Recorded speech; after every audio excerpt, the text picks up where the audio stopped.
भेड़िया और गधा की कहानी। जंगल के पास एक घास का मैदान था। एक मोटा ताजा गधा रोज वहां हरी घास चरने आया करता था। एक दिन वह बड़े मजे से घास के मैदान में चर रहा था। तभी जंगल से एक भेड़िया वहां आ गया। वह शिकार की तलाश में निकला था। उसे बड़े जोरों की भूख लगी थी। गधे को देख वह बड़ा खुश हुआ और सोचने लगा, इस गधे का शिकार कर कई दिनों के भोजन का बंदोबस्त हो जाएगा।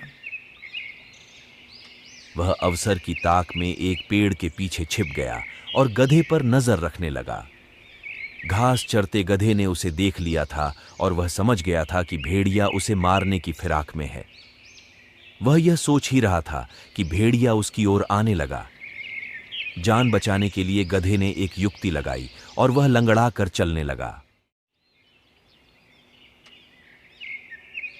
उसे यूं लंगड़ा कर चलते देख भेड़िए ने पूछा, क्या बात है, तुम यूं लंगड़ा कर क्यों चल रहे हो? क्या बताऊं भेड़िए भाई, मेरे पैर में कांटा चुभ गया है। बड़ा दर्द हो रहा है, इसलिए यूं लंगड़ा कर चल रहा हूं। क्या तुम ये कांटा निकाल दोगे? मैं? भेड़िया चकित होकर बोला। मैं जानता हूं भेड़िए भाई, तुम मुझे खाने के बारे में सोच रहे हो, मगर जब तुम मुझे खाओगे तब ये कांटा तुम्हारे गले में अटक सकता है, इसलिए इसे निकालना ज़रूरी है। भेड़िए ने सोचा, गधा सही कह रहा है। खाते समय मैं बेकार की मुसीबत क्यों मोल लूं? इसका कांटा निकाल ही देता हूं, फिर इसे मारकर मजे से खाऊंगा। वह बोला, जरा दिखाओ तो तुम्हें कहाँ कांटा चुभा है। गधे ने अपना पैर उठा दिया। भेड़िया उसके पैर के पास गया और कांटे को ढूंढने लगा। जब गधे ने देखा कि भेड़िए का ध्यान पूरी तरह से उसके पैर पर है, तो उसने एक जोरदार दुलत्ती उसको मार दी। भेड़िया दूर जा गिरा।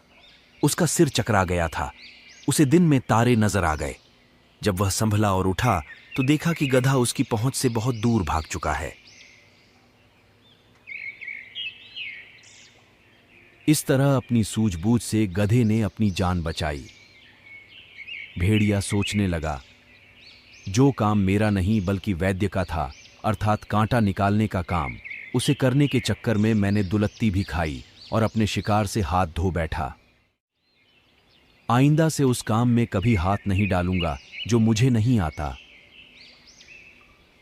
सीख विपत्ति के समय सूझबूझ से काम लें। जो काम अपना नहीं है उसमें जबरदस्ती दखल न दें, अन्यथा लेने के देने पड़ जाएंगे।